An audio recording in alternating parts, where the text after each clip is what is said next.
When he was 7 years old, we split. And during that time, there was challenges because I'm definitely not a helicopter parent. I'm definitely not a new age parent. We meet up with some of my friends, adults, because I know that part of that balance comes from being able to get a snapshot of your future. Hey, this is Chaz, and welcome to my world from my living room. Today, I want to talk about my role as a modern dad and the balance of creativity. I want to share the dynamic between me and my preteen son, supporting my son's dreams, and the unexpected lessons he's taught me. So, sit back, relax, and welcome to my world from my living room. Now, today, I'm going to be talking about what millions of people in the world are doing right now. That's parenting. I want to take you through some of my personal experiences and how I juggle that creativity with parenting. Starting from an early age, my mom, she was a great singer, and she used to take me everywhere where she went, because there were times she didn't have a babysitter, and my grandmother wasn't available, and just a lot of variables that allowed me to see her as an adult and actually see and kind of marinate in some of those conversations that I didn't necessarily know what was about. But although I may have seemed bored in my childlike mind, there was a purpose long term, because it allowed me to have what people now call, an old soul. I believe some of those things that I sidestepped as a kid per se really shows up for me in moments where I need clarity and understanding as a creative navigating through this world, especially here in New York City. In 2011, me and my son's mother, we had Gio, which is my now 12-year-old son. Yikes, it's hard to believe. Although me and his mom, we didn't stay together, I'd say back when he was 7 years old, we split. And during that time, there was challenges of being able to transition into this new world that, for me, as now a single dad, found, challenging but not insurmountable. I felt that the dynamic between his mother and me just wasn't anything that I felt that was sustainable, that would also leave him with a well-balanced life. So when I made the decisions to leave, I felt that it was for the best for Gio. I fought many, many obstacles socially, personally, that didn't make me feel that it was the right move. But ultimately, I felt that it was, because me and his mom have an amazingly balanced son. So when I left, I was blessed and fortunate enough to find an apartment 3 blocks away. So that made the transition back and forth week after week. Yes, week after week. That was another obstacle, another challenge too, because, his mom is an amazing mother, and she's very mothering. So to be without him for 7 days was very challenging.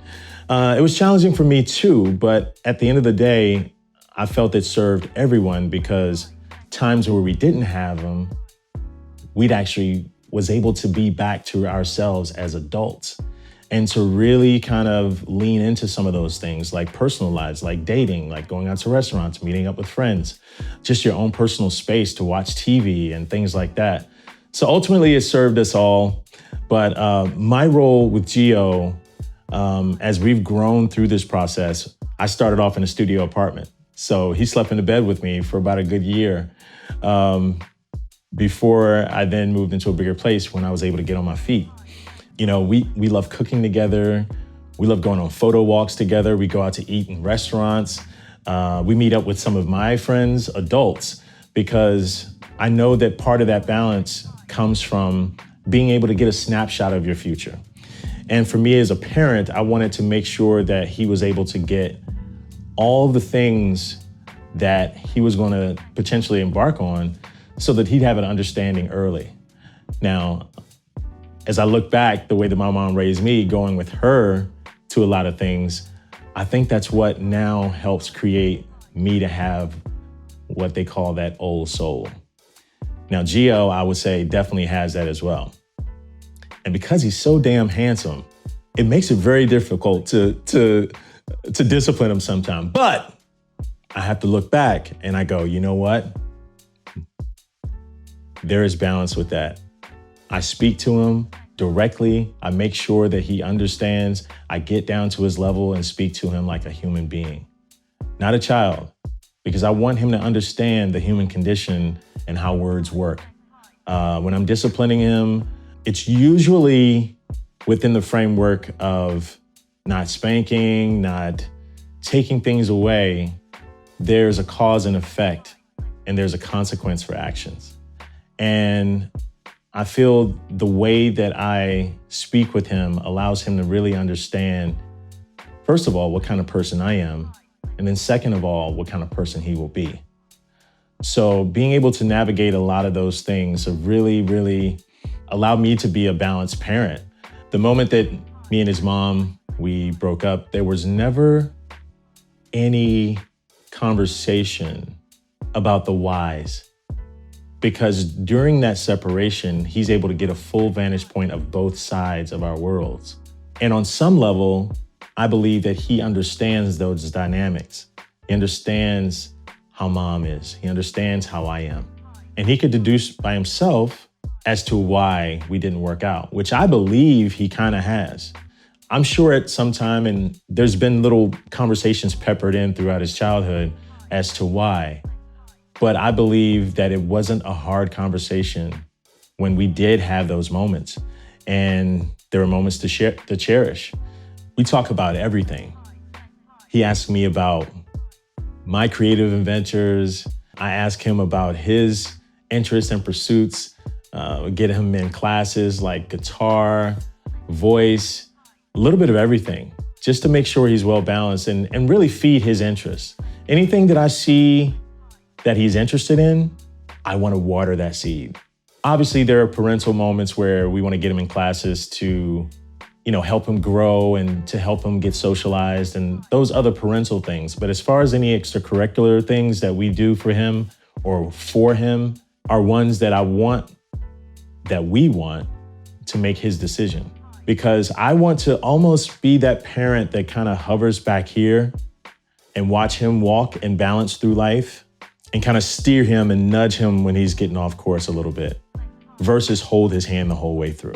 It's funny, I was recently watching this TV show, I believe called The Parent Test, and it had a range of different parenting styles that were competing for ultimately which parent style was the best. And I watched that with Gio, and we really had a great time watching it because he was able to spot me right away as far as the dynamic of parent that I was. I believe that it was discipline, because I'm definitely not a helicopter parent. I'm definitely not a new age parent, but I believe it was a discipline. But it had a lot of facets under that umbrella of that word. But it's great to just show him how other parents parent and also kind of show a contrast of how both me and his mother, we raise him. And he's a well-balanced kid. Like I said, he's a creative, smart, interesting kid. And wherever he goes, he finds a friend. And it's beautiful to watch him interact in new situations. He's one of those kids that he'll sit back and look for a minute before he goes in. But then when he goes in, he's everyone's best friend. It's great to know that he's measured in his approach to different things. And I believe that's part of the way that I've raised him thus far, that his mom has raised him, because there's a separate dynamic.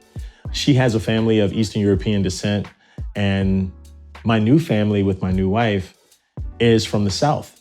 So he's getting a wide range of different people in his life that he loves, he respects, that he looks forward to seeing when he has the opportunity. So it's interesting on my parenting journey that although I'm supposed to be the teacher and teaching the lessons and offering my experiences and things of that nature, I found that I've learned a lot too.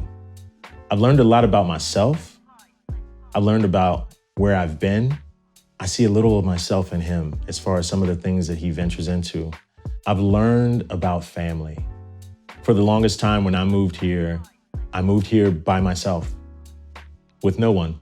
I didn't know anyone here. So now that we brought Gio into the world, he has two different worlds that he goes between. My wife has a huge, beautiful family down in Mississippi.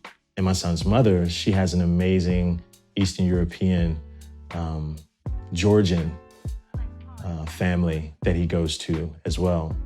Between both families, he is just the center of all of us. And he embraces every dynamic.